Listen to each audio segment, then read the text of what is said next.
ಅವ್ರು ಹೇಳ್ತಾ ಏನ್ ಹೇಳಿದ್ರಪ್ಪ ಅಂತಂದ್ರೆ, ಸಿದ್ದರಾಮ ಸನ್ನದಪುರವನ್ನ ಎರಡನೆಯ ಶ್ರೀಶೈಲ ಮಾಡಿದಂತೆ ಅಲ್ಲಿ ಉಲ್ಲೇಖಗಳಿದಾವೆ ಸರ್. ಅವರು ನಿಜ ಸತ್ಯ.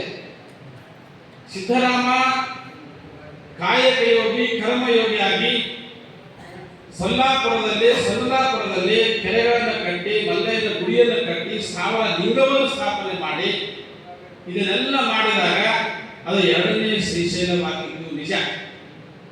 ಯಾವಾಗ ಅಲ್ಲಮ ಪ್ರಭುಗಳ ಭೇಟಿಯಾಗಿ ಅಲ್ಲಮ ಪ್ರಭುಗಳು ಅವರ ಮನ ಪರಿವರ್ತನೆ, ವಿಚಾರ ಪರಿವರ್ತನೆ ಮಾಡಿ ಅನುಭವ ಮಂಟಪಕ್ಕೆ ಕರೆದುಕೊಂಡು ಬಂದಾಗ, ಇಲ್ಲಿ ಕಲ್ಯಾಣ ಕ್ರಾಂತಿ ಆಗುವಾಗ ಸಿದ್ದರಾಮರು ಇಲ್ಲಿಂದ ಸೊಲ್ಲಾಪುರಕ್ಕೆ ಹೋದಾಗ ಆ ಎರಡನೇ ಶ್ರೀಶೈಲವಾಗಿದ್ದು ಈ ಅನುಭವ ಮಂಟಪವನ್ನ ಸಿದ್ದರಾಮ ವಿಸ್ತರಿಸಿ ಸೊಲ್ಲಾಪುರವನ್ನ ಎರಡನೇ ಕಲ್ಯಾಣ ಮಾಡಿದ.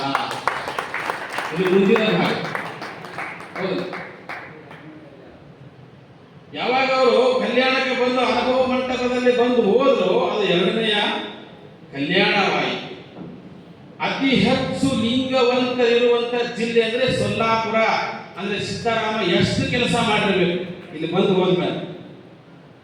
ಇಡೀ ಭಾರತದಲ್ಲಿ ಅತಿ ಹೆಚ್ಚು ಶ್ರೀಮಂತರು, ವ್ಯಾಪಾರಿಗಳು, ಆದ್ರೆ ಶತ್ರುಗಳು ಎಲ್ಲಿ ನಮ್ಮದು ಸೆಂಟ್ರಲ್ ಪಾಯಿಂಟ್ ನೋಡಿ ಅಲ್ಲೇ ಕೈ ಹಾಕಿದ್ರು. ಅಲ್ಲೇ ಲಿಂಗಿ ಬ್ರಾಹ್ಮಣ ಪ್ರಕಾಶನ ಸಂಸ್ಥೆ ಅಲ್ಲಿಗೆ ಕೈ ಹಾಕಿದ್ರು. ಮುಖ್ಯವಾಗಿ ಅತಿ ಹೆಚ್ಚು ಹಿಂದುತ್ವದ ಏನು ಬ್ರೇನ್ ವಾಶ್ ಇದೆ ಅದು ಸೋಲಾಪುರ ಜಿಲ್ಲೆಯಲ್ಲಿ ಇದೆ. ಲಿಂಗಾಯತಗಳ ಬೇರೆ ಕ್ರಾಸ್ ಇಲ್ಲ. ಅದು ಗೇಡ್ ಹಾಕಿರ್ತಾರೆ. ಗೇಡ್ ಅಂತ ಮರಾಠಿಗಳು ಹಿಂದುತ್ವದ ಗೇಡ್ ಅಂತ ಕೋಟೆ. ಆದರೆ ಸಿದ್ದರಾಮ ಮಾಡುವಂತ ಕಾರ್ಯ ಸಾಮಾನ್ಯವನ್ನ. ಈ ಕಲ್ಯಾಣ ವಿಸ್ತರಿಸಿ ಸೊಲ್ಲಾಪುರ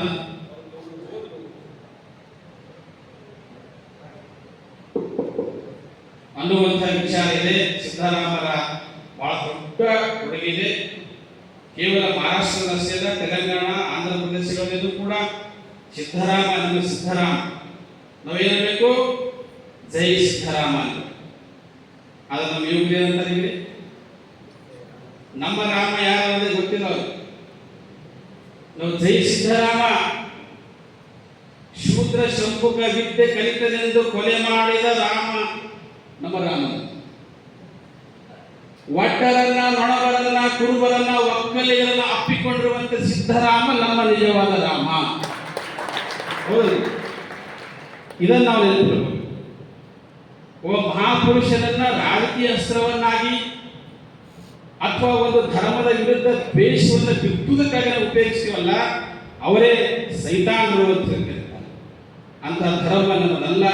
ಇದು ಶರಣ ಧರ್ಮ, ಇದು ವಿಶ್ವ ಧರ್ಮ, ಇದು ಮಾನವ ಧರ್ಮ, ಇದು ಸರ್ವ ಸಮಾನತೆಯ ಧರ್ಮ, ಈ ನೆಲ ಮೂಲದ ಧರ್ಮ, ದುಡಿಯುವರ ಧರ್ಮ ಅಂತಕ್ಕಂಥ ಮಾತನ್ನ ಹೇಳಿ ಪೂಜ್ಯ ಹಬ್ಬಗಳಲ್ಲಿ ನಾನು ಇನ್ನೊಮ್ಮೆ ಅನಂತ ಧನ್ಯವಾದಗಳನ್ನು ಅರ್ಪಿಸ್ತಾ ಇದ್ದೇನೆ. ಇಂಥ ಒಂದು ಒಳ್ಳೆಯ ವೈಚಾರಿಕ ಚಿಂತನೆಯ ಒಂದು ಕಾರ್ಯಕ್ರಮವನ್ನು ನಡೆಸಿಕೊಟ್ಟಿದ್ದಾರೆ. ಅವರಿಗೂ ನಿಮ್ಮೆಲ್ಲರಿಗೂ ಇನ್ನೊಮ್ಮೆ ಧನ್ಯವಾದಗಳು. ಜೈ ಬಸವಣ್ಣ, ಜೈ ಸಿದ್ದರಾಮ.